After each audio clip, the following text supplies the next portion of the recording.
আপনার সব মানে এই যে জন্মগত আপনি এরকম না কোনো অ্যাক্সিডেন্ট বশত এরকম হয়েছেন?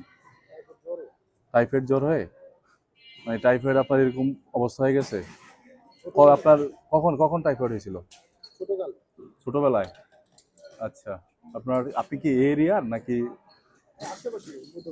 মধ্যবাড্ডা থাকেন? কে কে আছে আপনার? ফ্যামিলি আছে মানে আপনার হচ্ছে বলতেছেন যে আপনার বউ বাচ্চা আছে। আপনার মানে এই ইয়েতে আপনাকে মানে বিয়ে করছে? মানে এই পরিস্থিতি দেখো আপনাকে বিয়ে করছে? যাক মাশাআল্লাহ, তাহলে খুবই ভালো মনের মানুষ। ওনাদের তো বিয়ে করার কথা না। মানে এই পরিস্থিতি দেখে তো কয়জন বিয়ে করতে আগে আসবে? মেয়ে মানুষরা, তাই না? তো কি নাম আপনার? জাকির হোসেন। না, আমি মানবতা ফেরিওয়ালা মিস্টার ফ্রি বার্ড। হ্যাঁ, তো যারা অসহায় আছে, দরিদ্র আছে, আমি যতটুকু পারি আমার ইয়ে থেকে, আমার ফেসবুক থেকে ওদেরকে প্রমোট করি, তো মানুষ এদের সহযোগিতা করে, আর আমার থেকে আমরা যেটা করে চলার চেষ্টা করি। তো এই জন্য আপনাকে দেখলাম যে এখানে অনেকটা নোটিশ করলাম যে অনেক কি করে এইসব করে প্রতারণা করে। তারপরে ভালো মতো অবজারভেশন করলাম যদি প্রতারণা কোনো কিছু আছে কিনা, দেখি যে না। তারপরে মূলত আসছি। আপনার ছেলে মেয়ে কয়জন? একজন মেয়ে। বয়স কত? 10 বছর। পড়াশোনা করে? আচ্ছা, যাক মাশাআল্লাহ, পড়াশোনা করলে ভালো। কিসে স্কুলে পড়ে না মাদ্রাসায় পড়ে? যাক মাশাআল্লাহ, খুব ভালো। আপনি এই যে ওনাদের তাহলে সংসার কিভাবে চলে? এই যে আপনার এইভাবে টুকটাক করে মানে এছাড়া আর কোনো কিছু করেন না? এই কাল অক্ষম তো, যতটুকু পারেন এটাই করেন। আর মানে ভাবি হচ্ছে বাসায় কাজ কাজ করে, এইভাবেই সংসার চলে। মা বাবা নেই আপনার?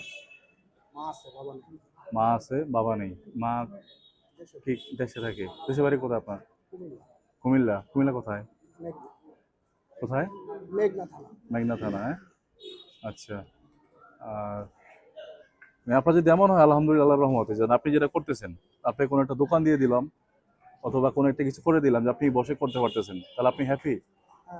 যাতে আপনি কারো কাছে হাত পাততে না হয়, এভাবে তো কষ্ট, যাতে আপনি অসুস্থ টাইফয়েড হয়ে আপনার এরকম হয়ে গেছে, তাই না? তো আপনাকে যদি দোকান টোকান বা কোনো কিছু ব্যবস্থা করে আল্লাহর মতো দেওয়া হয়, তাহলে আপনি হ্যাপি? চা বিক্রি করলেন, টুকটাক যা থাকে চায়ের সাথে বিস্কুট কলা টুকটাক মানে এরকম বসে যেরকম করে আর কি, এরকম যদি ইনশাল্লাহ হয় তাহলে তো আপনি তো হ্যাপি নাকি? হ্যাঁ, তাহলে তো আল্লাহর মতো এটা আপনার করা লাগবে না। যাতে আপনার ওয়াইফ হচ্ছে বললেন যে আপনি বাসা বাড়িতে কাজ করে, ওই তো মোটামুটি যাই আসে, এবার মেয়েটা পড়াশোনা করে। তো আসলে আপনারা দেখেন যে মানে এই অসহায় আর মানে দরিদ্রতা মানুষকে কত কি করতে বাধ্য করে, যে উনি টাইফয়েড হয়ে নিয়ে এরকম হয়ে গেছে। উনি কিন্তু মানে ইচ্ছা করে এখানে নামে নাই বা আসে নাই, টাইফয়েড হওয়াতে ভাই আজকে এখানে। তো ওনার যে কি কষ্ট এটা উনি বুঝতেছে।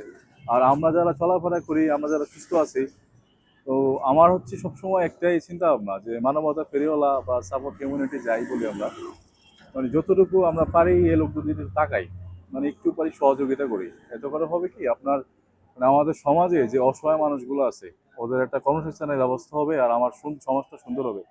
আমার সমাজ সুন্দর হলে আমার দেশটাও সুন্দর হবে। তো আমরা যেমন যতটুকু পারি যে কি আমরা 5 টাকা 10 টাকা যতটুকু দিতেছি, তো আমরা চাচ্ছি যে ওনার একটা কর্মসংস্থান হোক।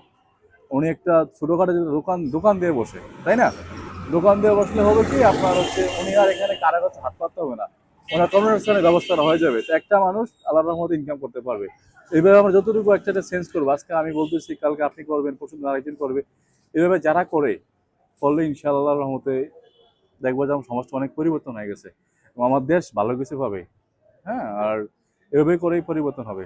সহ্য করার চিন্তা ভাবনা আছে, ওনারা একটু ওনাদের দিকে তাকাবেন, ইনশাল্লাহ আমার দেশের ভালো হবে, সমাজের ভালো হবে, ওনাদেরও ভালো হবে, আর উনি এখানে থাকতে হবে না।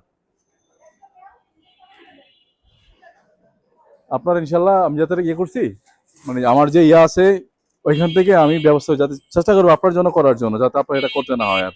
হ্যাঁ,